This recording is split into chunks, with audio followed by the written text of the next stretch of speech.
Pedi, pois, ao dono da messe, pedi ao Pai, que é dono de todos nós, que envie trabalhadores para a colheita, porque o mundo está numa situação que Deus precisa colher rapidamente os seus, para que os seus não se percam. Na verdade, essa palavra messe, ela vem, o sentido dela, a definição dela, é que é uma plantação pronta para ser colhida. E se a colheita não for feita, ela se perde. Se deixar como está, todos irão se perder. E aí nós precisamos entender o sentimento que estava no coração de Jesus, para que nós entendamos o porquê que nós precisamos rezar, para que o Senhor envie operários, para que o Senhor envie sacerdotes, sacerdotes santos, sacerdotes segundo o coração de Jesus, que tenham o desejo de salvar almas. Na verdade, dentro do coração do sacerdote não pode existir outro desejo senão esse. Ele vive para isso. Ele acorda para isso.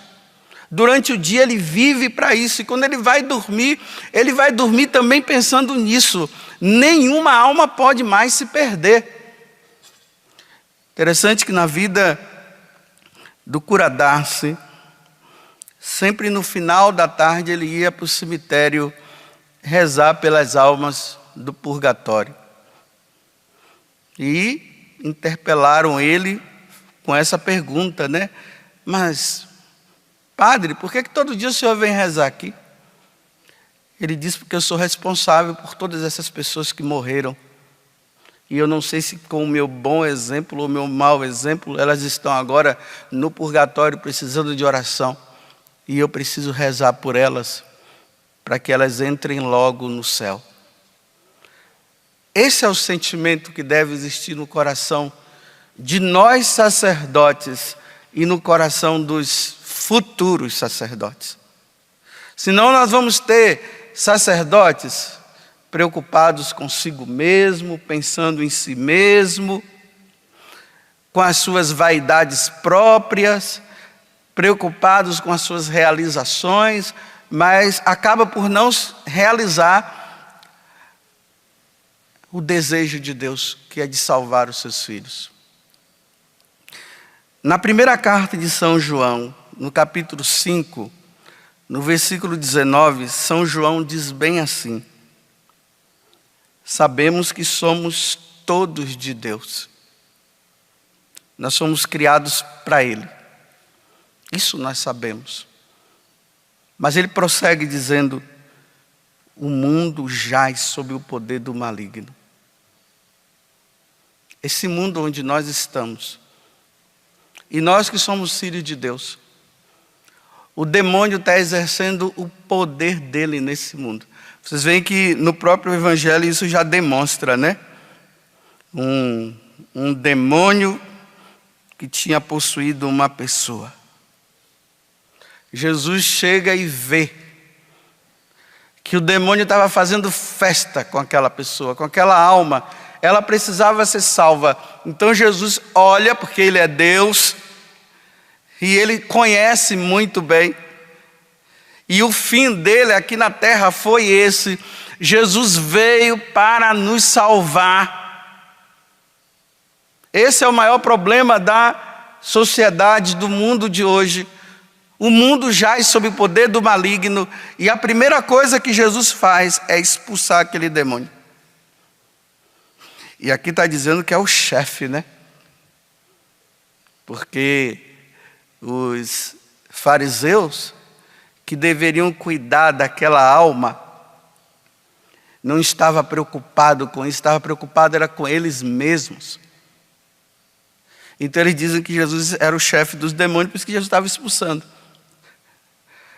Aí entra o sentimento do coração de Jesus. Nem as autoridades religiosas daquele tempo entendeu. o porquê que o Messias estava ali e eles, por inveja e por ciúmes, estavam agora encontrando uma forma de menosprezar Deus, dizendo: Ele é o chefe dos demônios. Você vê que, pelo menos aqui no Evangelho de São Mateus, Jesus não perde tempo em discussão com eles, não. Aí Jesus agora ele sai e vai cumprir a missão dele. A colheita está aí, ela precisa ser... A messe está aí, ela precisa ser colhida agora.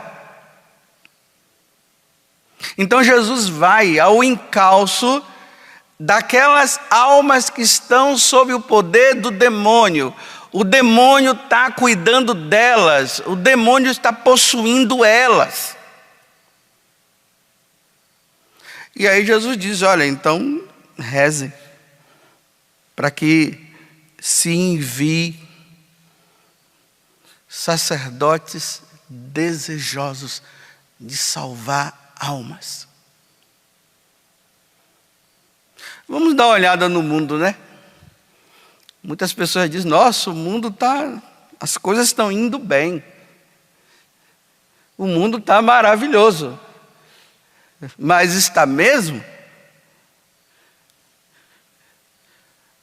Se nós fizéssemos um diagnóstico do mundo, nós iríamos ver que os filhos de Deus estão com o coração endurecido. Não querem saber de Deus. Dá uma olhada lá na sua casa para você ver. Se o endurecimento não está lá. Ah, Deus nada, Deus existe coisa nenhuma. E não vem falar de Deus para mim não, Ele não existe. É assim que o mundo está. Na vida de Santa Teresa dos Andes, uma carmelita, ela estava ali no dia da consagração dela. Aí, depois que aconteceu a consagração, aí o irmão dela, porque o irmão dela não queria que ela se tornasse freira, ela já ali vestida, com as roupas, né, de carmelita, ele olhou para ela e disse assim: minha irmã, você vai ficar a vida toda aí agora aí dentro? Deus não existe não, minha irmã. Aí ele olha para ela, ela olha para ele e diz assim: Deus existe sim, meu irmão. Deus existe. E deu um sorriso para ele. E entrou para se gastar na oração para salvar esse mundo que está perdido. Corações endurecidos. Os homens matam e se matam. Nós que somos filhos de Deus, nós já não nos tratamos mais como irmãos, nós nos tratamos como inimigos. É só ver, rapta uma criança, um adolescente, mãe mata o filho, pai mata. Olha como esse mundo jaz sob o poder do maligno. E você imagina que Deus está lá sorrindo, feliz, né? Não está não, está entristecido. Por isso que Jesus fala, ele vendo aquela multidão, ele vendo esse mundo como está, ele se compadeceu. Realmente o diabo está fazendo festa. Ele se compadece, ele tem compaixão. Então agora ele diz: reze então para que envie operários. Dá uma olhada nos casamentos. Os casamentos são desfeitos assim de um dia para o outro. A pessoa vai na igreja, casa, promete a Deus fidelidade até a morte. De repente já estão brigando os dois, já não estão mais se suportando. Aí começa a dizer que não se amam mais. De repente o cara já está com uma outra mulher, a mulher já está com outro homem. E ainda está chegando ao ponto. em que hoje um homem larga a mulher para ficar com outro homem, a mulher larga o marido dela para ficar com uma outra mulher. Que situação deprimente está o mundo. As pessoas se perdendo. O inferno cada vez mais sendo povoado. E o pior de tudo é que ainda estão dizendo que o inferno não existe, Deus não existe. Tem aqueles que dizem que Deus existe, mas o diabo não existe. Tem aqueles que dizem que o céu existe, mas o inferno não existe. Olha que situação. Aí quem é que vai querer se salvar? Quem é que vai lutar pela sua salvação? Quem vai pedir pela sua salvação? Ninguém vai pedir pela sua salvação. E nem nós sacerdotes vamos nos preocupar com a salvação das pessoas. Se o inferno não existe e o diabo não existe, então para quê? Aí o sacerdócio se torna uma profissão e não uma vocação. Aí já não se faz por amor. Se faz para ganhar dinheiro. Se faz para ter status. Não para salvar. É assim que o mundo está. Falta de respeito. Ninguém se respeita mais. Os homens vão se envolvendo cada vez mais em falsas religiões. Quem é católico está abandonando a igreja católica. São levados assim, olha, facilmente. Abandonam a igreja de Cristo. A igreja fundada por nosso Senhor Jesus Cristo. Por causa dos corações vazios. Na verdade, não se acredita em Deus coisa nenhuma. Os homens vão se tornando cada vez mais egoístas. Eles só pensam em si. Não pensam mais no outro. O esposo pensa em si, a esposa sempre pensa em si, o filho pensa em si, o padre pensa em si, a professora pensa em si, o aluno pensa em si, e assim por diante. Cada um vai pensando só em si. Que situação difícil está o mundo.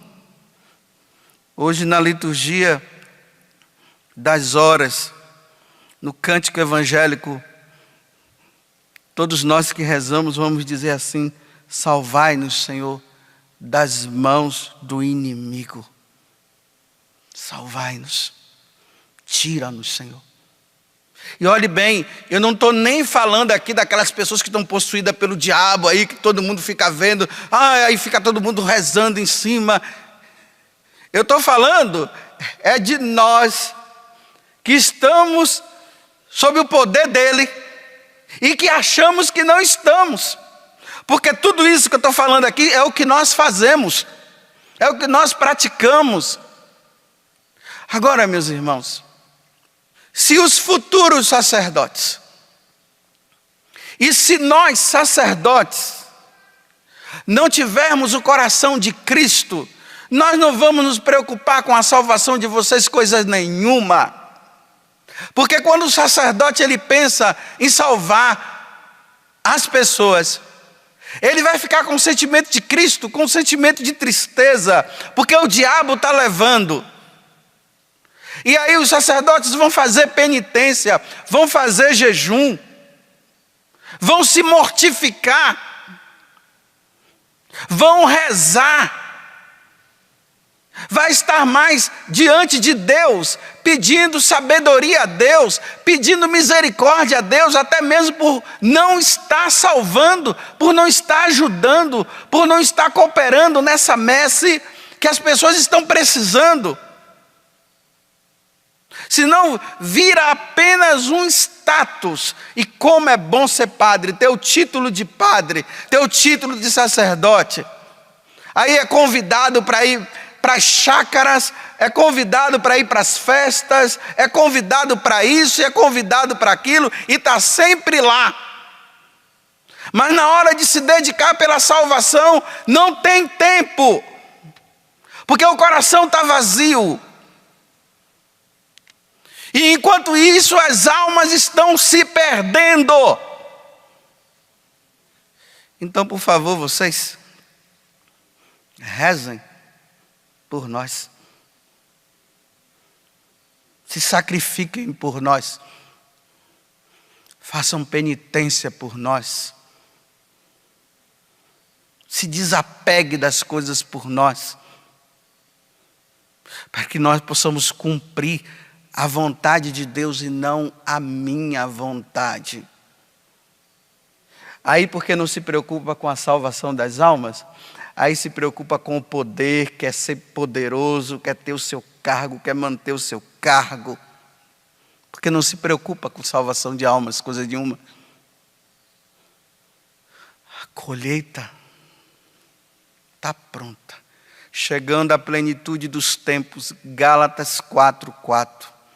Deus envia o seu Filho nascido de uma mulher para que ele pudesse ter carne como a nós. E o Verbo divino se encarnou e habitou entre nós, para que a carne dele fosse sacrificada pela salvação da humanidade.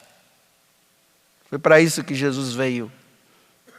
Para morrer, para que a porta do céu se abrisse para nós.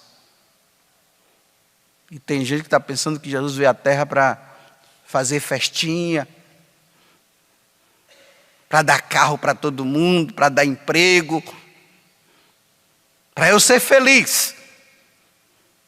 Felicidade nós só teremos no céu, meus irmãos. Nossa Senhora, quando ela aparece lá para Bernadette, lá em Lourdes, ela diz: minha filha, eu não prometo felicidade nenhuma para você nesse mundo. Eu só prometo felicidade para você no céu, minha filha. Então agora, se entregue, se sacrifique, reze, faça penitência. Como ela diz, em um momento das aparições, ela falou 3 vezes: penitência, penitência e penitência. O mundo precisa de penitência, o mundo precisa de conversão. É isso que o mundo precisa. E aí Bernadette, ela viu que realmente a felicidade dela só estava no céu e não aqui nessa terra. Porque foi sofrimento em cima de sofrimento, entrega em cima de entrega, dedicação em cima de dedicação, oração em cima de oração. Como é que ela podia ser feliz vendo tantas almas se perdendo? Agora sim, ela é feliz, porque ela está no céu.